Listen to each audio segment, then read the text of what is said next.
All right. We are live. We have no idea if this sounds good or not. We're just doing it. Mm-hmm. So this is the Rap Remnant podcast, where we are bringing you righteousness, authenticness, and rawness. Righteous, authentic, and raw. Rap Remnant. Roar! That's what we're all about. The CHH pride. We are the pride of lions, the pride of Judah, and we are here to be a remnant in the world, to be set apart from the world, and just watch it from a little distance and know what's going on, so that way we can bring in the light of Christ to the situation and just move the kingdom forward. And so with that, my name is Mr. Busker. I'm the Isiagu of Rap Remnant, and I'm with the review sites, running the CHH census and doing a bunch of good stuff. Right here, I have an awesome person who happens to be my sister-in-law, and she is the strongest pro-life advocate I've ever seen, ever witnessed. She has a real strong heart for God. She runs a house of prayer and a bunch of other stuff. So you want to say a little bit more about yourself, Joma? Okay, sure. Yeah, my name is Joma Short, and thanks for having me today. I'm really going to look forward to this time. I run a house of prayer in Clinton, Iowa called The Upper Room, and we're a Christ Center, performing arts center, but then we're a house of prayer where we focus on worship and prayer and using the arts to worship Him and glorify Him, and to create an atmosphere where people can come in and go out and just experience God's presence. So that's the main thing. I've done a lot of things in life, been a lot of places, but that's my main thing right now. But I do rap as well. I do make beats digitally, then I also sing and play instruments as well. So awesome. She's a great worship leader. Come on out to Iowa. I know it's a little bit more than corn here, so you got to come and check it out. And the first order of business, we're going to do a couple things today. We're going to talk about the CHH census, the state of Christian hip hop. We're going to talk about some state of the USA, some recent events that are alarming that we want to talk to you about. And we're going to introduce a new Christian hip hop rap contest. So stay tuned for that. And then some final remarks, and then we'll wrap it up. So thank you for watching. Thank you for being a part of this show. First, the CHH census. We are putting everybody on the map. We are gathering up and taking inventory of all the Christian hip hop artists and doing our best to promote you and empower you to bring the light of Christ to more people. And with that, we got more artists on the Get Known putting their pin on the map, and we want you to put your pin on the map. So check out Rap Remnant, look at what we have to offer, and hopefully we can help you reach more people. Because, Joe and I were talking a little bit earlier, not everybody can be the full-time artist with, especially in Christian music, right. But it's still necessary, and it's still important that you put the message out there. Yeah. You want to expand on that a little bit? Mm-hmm, sure. Yeah, I was just saying, there's a lot of people that are really talented, really gifted. You have the creativity, you have the passion, the desire to make great quality music, but a very small percentage of people actually can do that full time to make a living doing it. And so everyone else is just as qualified, just as gifted, just as anointed, just as created to do those things. And so I'm just saying that you need to continue to do your music, continue to worship. Rap, singing, they're all different types of art forms, different ways that we can use our gift to worship, but also to teach and to mentor and disciple. A lot of young people, or people in general, they'll hear a message and they will remember just like a small percent of it. But if you let them hear a song, they're going to be singing your song, knowing your lyrics, they're going to have your stuff memorized. So, song, music, creativity, rapping, it's a way of getting a message into people, a message of hope, of salvation, of deliverance, or just the Bible itself. If you just rap the Bible word for word, you're doing a good thing. So just keep doing your thing, even though you can't do it full time. It's a necessity that you just keep doing it. Absolutely. And sometimes it's tough when you got to manage different things and your bank account is $4.12, Mm-hmm. but you got some gas in your car, you got some food in your stomach, and you got to count your blessings and keep focused on your blessings, because you think about blessings and you thank God for your blessings, more blessings will come. If you think about your problems and you thank God for your blessings and you only talk to him about your problems, well, problems will keep amassing. And so just stay positive, stay strong. And with that, we want to talk about the state of Christian hip hop. There's a lot of talk about, oh, it's dead, it's this, it's that, the other. But everything has a season. Everything has the growth and the lagging times. There's bull markets where the economy is growing. There's bear markets where the economy is shrinking. I'm under the impression that it's a bear market where it's just kind of shrinking. There's been major players that have plateaued, and so the whole industry, the whole genre has plateaued, and that's our fault for putting too much eggs in one basket. And we need to really decentralize who we're looking at in order to see more inspiration and see the light of Christ in more people, and see how we're all different. We all bring something different to the table. And as far as CHH is dead, like, there's too many people talking about it for it to be dead. And even if it was dead, we worship a savior who rose from the dead. Come on. So there's really no reason to cast it out. What do you think, Jonah? Yeah, I think that's a good word. I believe in that resurrection life, definitely that resurrection life, the resurrection power. Like you said, Christian hip hop, Christian rap, it's not dead because God's not dead. It's like Mr. Busker was saying, that we put too much clout onto a certain person or onto a certain label. We love looking up to people, but really it's all about the art form. It's all about worshiping the living God. So if God's not dead, then the art form itself isn't dead, because he's the creator. And so I think what needs to happen is that we need to have a shift in perspective. We need to take our eyes off of people, off of money, off of power, off of whatever our hang-up could be, and we need to put our eyes on Jesus Christ himself, who is the Lion of the tribe of Judah. He is the chief. He's the one that we're following, and he's the one that we worship.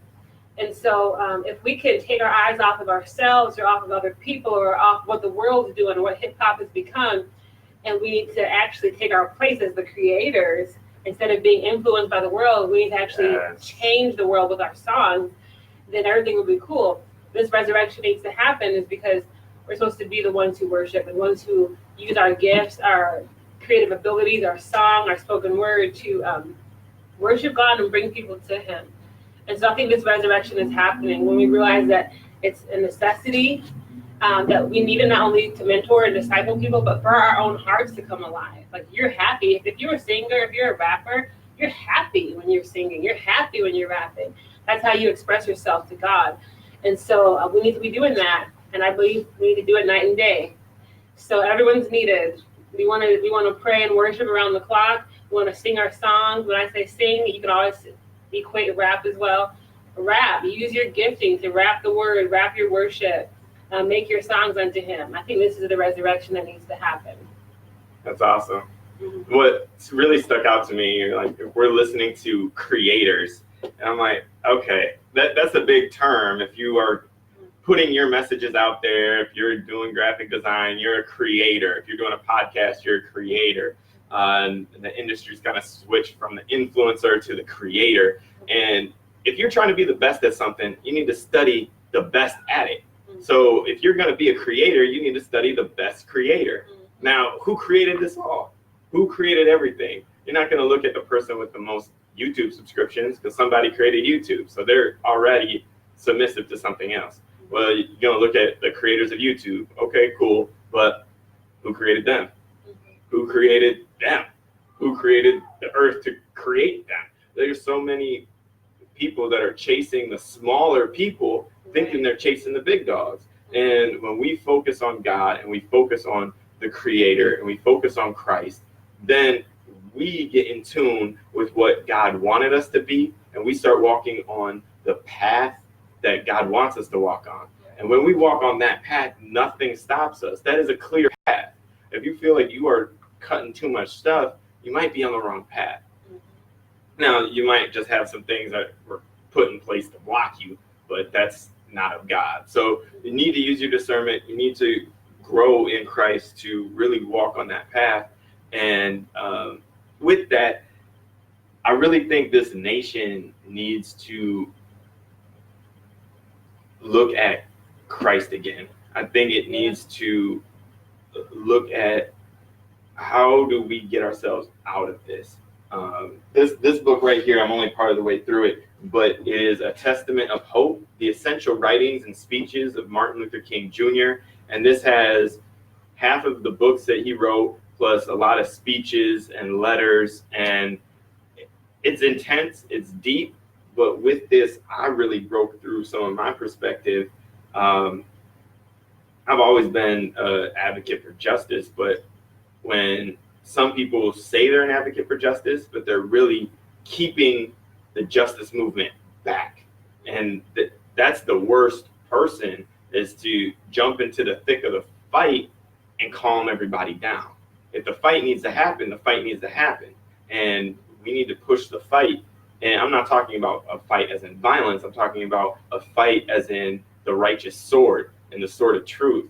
And Dr. Martin Luther King Jr. was a strong advocate of Jesus, and he believed that America was fundamentally good, but we had the first sin of racism, and we needed to break that original sin. And with that perspective, we can improve the world around us without tearing it down first. And I think that's a message that really needs to be said to this generation, because there are leaders, false leaders, that are talking about tearing everything down before we can really improve it. And we don't serve a God of destruction. Now, there are some times when it rains. There are some times when the fire cleans things out, but that is not this time. That is not this time. It's not human's place to do it. Right. Mm-hmm. We don't control the fire. Exactly. And that's what's dangerous when people want to spark the fire, because we don't control it. After it's sparked, we don't know what's going on. Mm-hmm. And so a recent event happened where 3 people were taking a picture in front of an Emmett Till sign. And Joma, would you like to elaborate a little bit more about that? Sure, yeah. There was a recent event, I can't remember if it was 2 or 3 days ago, but there were some students, some college students, that there were 3 white males, and they were holding different types of weapons, different types of guns. And they were standing in front of the Emmett Till memorial sign in Mississippi, and they had put bullet holes in it. And basically, I don't know how the image leaked out, but anyway, someone took a photo, and it was a clear hate crime, and it was a very prideful, just a really big, like they had a lot of just bigotry in their hearts, being really smug, disrespectful. I'm going to come and deface this public monument. And, there's a big rise in our nation of these neo-Nazi groups. People are kind of coming out of their closets, and they've been emboldened, to act out in these ways. And I just wanted to say that, as someone who's Black, I'm Nigerian, and I'm African American, and I'm Native American, actually. So I got 3 different types of people groups, in my bloodstream. Though people may wrong us, it's important how we respond. Since we are a Christian hip hop movement, we're Christian rappers, we're Christian artisans, we need to respond to these types of things, and to hatred and to bigotry, out of a Christ-centered mindset, out of the spirit of Christ, which really comes from his culture, how he does things. And so a lot of times I find like people are responding out of anger, out of bitterness, out of rejection, or out of just straight up, I want to get even, an eye for an eye, or tooth for a tooth type stuff. But that's not how God has called us to react and respond. If we're going to get anywhere with reconciliation, and if we're going to get anywhere as individuals, we need to be able to forgive. We need to be able to forgive people who wrong us. And In order to actually do that, we need to actually study the life of Jesus. We actually have to read our Bible and say, God, what do you think about social injustice? What do you think about certain people groups hating others and enslaving them and all the brutality and all the different things that happen? Because guess what? Jesus was born into a people group like that. Like the Jewish people were despised by all their neighbors. They were oppressed by so many different types of people, sold into slavery. They were beaten. They were downcast. I mean, even when Jesus came on the scene, it was a very oppressive environment for Jewish people in Rome. We have to realize that we have to respond as Christ would respond and not what's wise in our own eyes. So if we want to bring about change, if we want to facilitate godly leaders coming up in our families, young women, young men of color, or those who are, those who from all different backgrounds, we have to work together and respond appropriately. And so that's my biggest caution. Like we can't be part of the problem. We have to be part of the solution and learn how to forgive and to move forward in ways that are helpful. Absolutely. And from my perspective as a white man, it's very easy to be like, well, that's those people. That's those white people. I'm not a part of that. And that's my first gut reaction. And I could say that, I'm fifth generation American. We came after the Civil War, so none of my ancestors held slaves, and we're the good ones, all of that. But that's not helpful. That actually, when somebody talks like that, I'm like, okay, so you're feeling guilty, you're feeling shameful, you're feeling uncomfortable with the situation. And until you become comfortable with the situation, then you can't address the situation. You need to be clear of those feelings before you can help people with their feelings. Mm-hmm. And as white people, we are in a different struggle than what they are. And I'm married to an African American. Right? My wife is her sister. And so she has the Nigerian blood. She has the black former slave, the Indian, the Native American, I should say. And actually, they are a distant relative to Emmett Till. And so the fact that a family who experienced the tragedy as Emmett Till, who was just murdered for no good reason, and they can accept me coming into their family.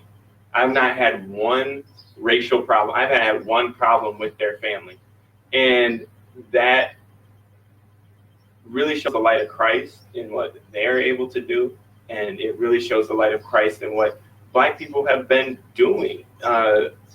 White people, not all white people, but all it takes is a few to make everything bad. Then it only takes a few to excuse those other few. And then it really piles hurt on top of hurt. But Black people have had such a forgiving heart throughout our whole history. They could have a tragedy and still show up and nurse a child that's not theirs.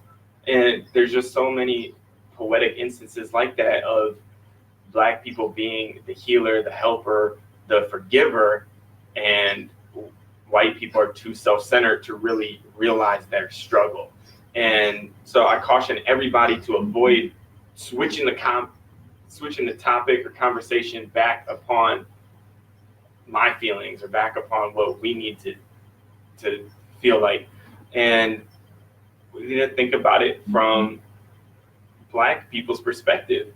Here's somebody that was slaughtered, murdered, was just created totally unfair. Then when the justice system arrived, justice was not done. The jurors drank soda and had a little snack just to make it look like they were debating the story and debating what was going on. But they all knew what they were going to do. And they all knew how the game played out. So then justice was not enacted. So our systems failed to provide justice in that situation. And then on top of that, when we put a memorial up to say, look, we screwed up, this is terrible, and we hope it never happens again, people shoot up that monument, people shoot up that sign, and in the most disrespectful way to say, no, that that feeling is gone. So those people who shot the monument shot the feeling or shot the concern of saying, hey, we hope this never happens again. And that has no place. That has no place. And we cannot apologize or say, hey, you know what, don't let them, it's just Second Amendment, holding their guns. Like, Second Amendment has nothing to do with that situation. Because you can be an entirely respectful person, have a bunch of guns, I got no problem with you. But when you are flaunting some guns to just shoot up a thing that is meant to heal and meant to reconcile and meant to bring white and black together, then you're the problem. You're the problem. It's divisive, yeah. Without a doubt. It's definitely divisive. Yeah.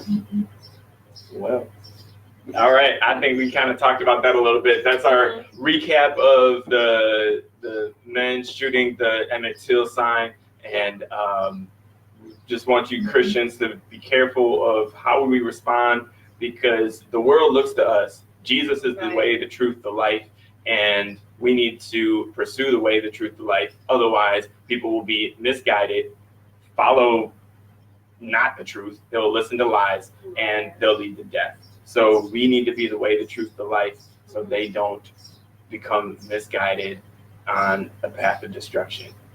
And so with that, we're going to launch a new rap contest that'll be posted soon after this video. The rap contest is all about having nothing to say. I want you to just lay it all out there. We were raw with how we did this live in a really hot attic, but we thought it was cool. And that we're just raw. We're just spitting this out. There was no script. We just had a little bullet point, and that was done. And then, oh, that's an alarm saying I need to wrap it up because we're talking too much. So we're going to wrap it up. Check out the Christian rap contest. The beat was made by my boy Mario Esco. Check out his podcast on Wednesday, Mario Esco Live, and you'll enjoy that too. So peace and love, everybody. See you next time. Bye.